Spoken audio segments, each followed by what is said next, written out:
Hi hello എല്ലാവർക്കും നമസ്കാരം. ഉച്ചയൂണിന് സമയമാവാറായി. അടുക്കളയിൽ ഒന്നും ആയിട്ടില്ല. പെട്ടെന്ന് തന്നെയാവുന്ന ഒരു കറി ഉണ്ടാക്കണം, അതാണ് ആലോചിച്ചത്. അങ്ങനെ ഇരിക്കുമ്പോഴാണ് ചീരയെ ഓർമ്മ വന്നത്. അങ്ങനെ ഓടിച്ചെന്ന് ഒരു പിടി ചീര പറിച്ചെടുത്തു. ചീരയും പരിപ്പും കൂടി വയ്ക്കാമെന്നുള്ള പ്ലാനായിരുന്നു.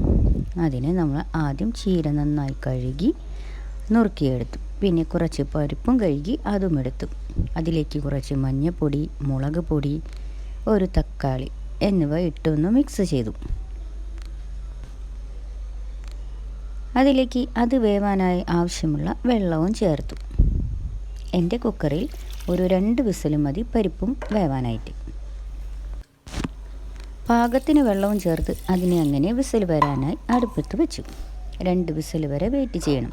വെയിറ്റ് ചെയ്യാൻ നേരമില്ല, അതിനിടയിൽ കുറച്ച് പണിയുണ്ട്. ഒരു അരമുറി തേങ്ങ ചിരണ്ടിയെടുക്കണം. തേങ്ങയും ചിരവിയും തമ്മിലുള്ള മൽപ്പിടുത്തം കഴിഞ്ഞു. ഇനി നമുക്ക് അതിലേക്ക് ആവശ്യത്തിന്, അതായത് നമ്മുടെ എരിവിനാവശ്യമുള്ള പച്ചമുളക് ചേർക്കാം.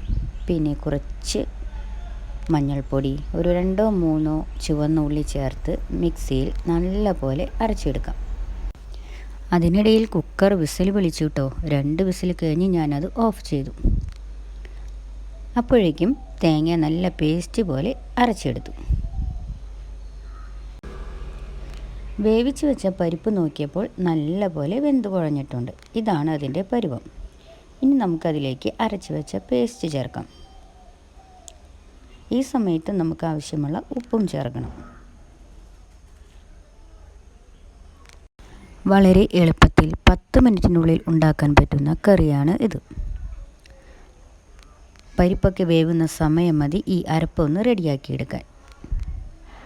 അങ്ങനെ മിക്സ് ചെയ്ത അരപ്പ് നമ്മൾ അടുപ്പത്തേക്ക് വെച്ച് ഒന്ന് തിളപ്പിക്കണം.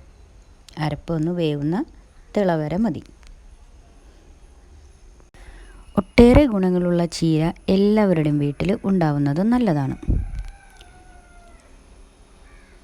പലതരത്തിലുള്ള ചീരകളുണ്ട്. ചുവന്ന ചീര, പച്ചച്ചീര, പൊന്നാങ്കണ്ണി ചീര, സാമ്പാർ ചീര, അങ്ങനെ പല വിധത്തിൽ. ചീര വെച്ച് നമുക്ക് മുട്ടത്തോരൻ ഉണ്ടാക്കാം. ചീര തനിയെ തോരൻ വയ്ക്കാം. പരിപ്പും ചീരയും ഇതുപോലെ അരപ്പ് റെഡിയാക്കി വയ്ക്കാം. പിന്നെ സാമ്പാർ വയ്ക്കാം. അടിപൊളി ടേസ്റ്റാണ് ചീര സാമ്പാർ. ചീരയും ചക്കക്കൂരും കൂടി വയ്ക്കാം. അങ്ങനെ പല വിഭവങ്ങൾ ഇതുകൊണ്ടുണ്ടാക്കാം. അങ്ങനെ നമ്മുടെ അരപ്പൊക്കെ വെന്ത് പാകമായി. ഇനി നമുക്കതിലേക്ക് കടുക് താളിക്കാം. കുറച്ച് കടുകും വറ്റൽമുളകും വേപ്പിൻ്റെ ഇലയും ഇട്ട് താളിച്ച് അതിലേക്ക് ഒഴിക്കാം. കളറിന് അല്പം മുളക് പൊടി ചേർക്കാം. കണ്ടോ, ഇപ്പോൾ 10 മിനിറ്റിനുള്ളിൽ തന്നെ ഇത് റെഡി ആയിട്ടുണ്ട്. ഈ സമയത്ത് നമുക്കൊന്നും കൂടി ഉപ്പൊക്കെ ഒന്ന് ടേസ്റ്റ് ചെയ്യാം. എല്ലാം പാകമായിട്ടുണ്ട്. ഞാനൊന്ന് തിക്കായിട്ടാണ് എടുത്തിരിക്കുന്നത്. കുറച്ച് ചാറും മാത്രമേ ഉള്ളൂ. ഇനി അധികം വേണമെന്നുള്ളവർക്ക് കുറച്ചും കൂടി വെള്ളം ആഡ് ചെയ്യാം. അപ്പോൾ ഇന്നത്തെ വീഡിയോ ഇത്രയേ ഉള്ളൂ.